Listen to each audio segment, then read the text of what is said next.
अरुण शिराळकर, मुक्काम दिघीजानपूर,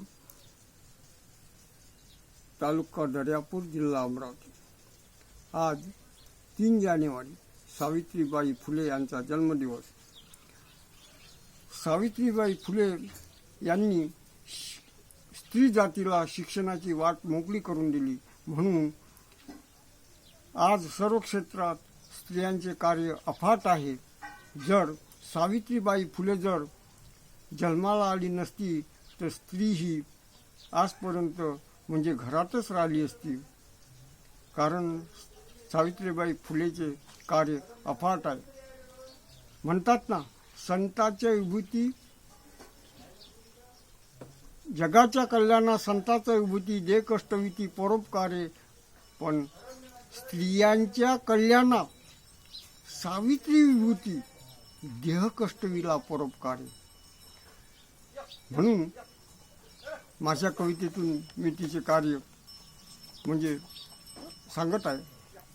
अज्ञान दूर करण्या, अज्ञान दूर करण्या, घेऊन मशाल हाती, अज्ञान दूर करण्या, घेऊन मशाल हाती, साक्षर स्त्री करण्या, आयुष्य वेचित होती।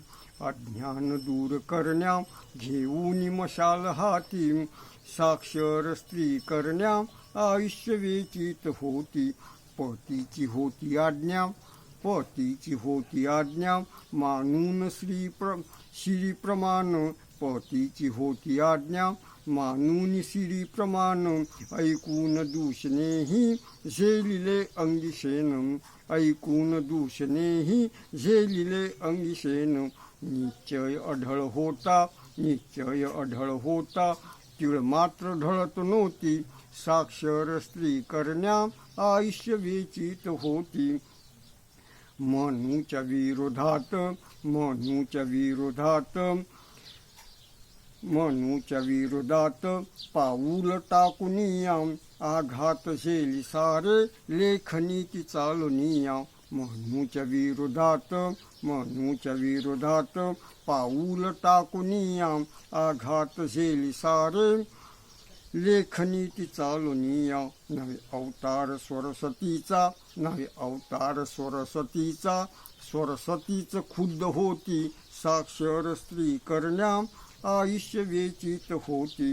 दिली करून मोकळीही, दिली करून मोकळीही, स्त्री जातीस तिने वाट, दिसे आज सर्व क्षेत्री, कार्य सावित्रीचे अपाट। म्हणून वंदन तुला माते, म्हणून वंदन तुला माते, पोहाड तुझेच गाती, साक्षर स्त्री करण्या, आयुष्य वेचित होती।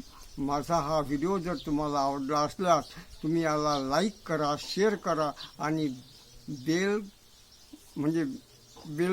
दाबून याला क्लिक करा।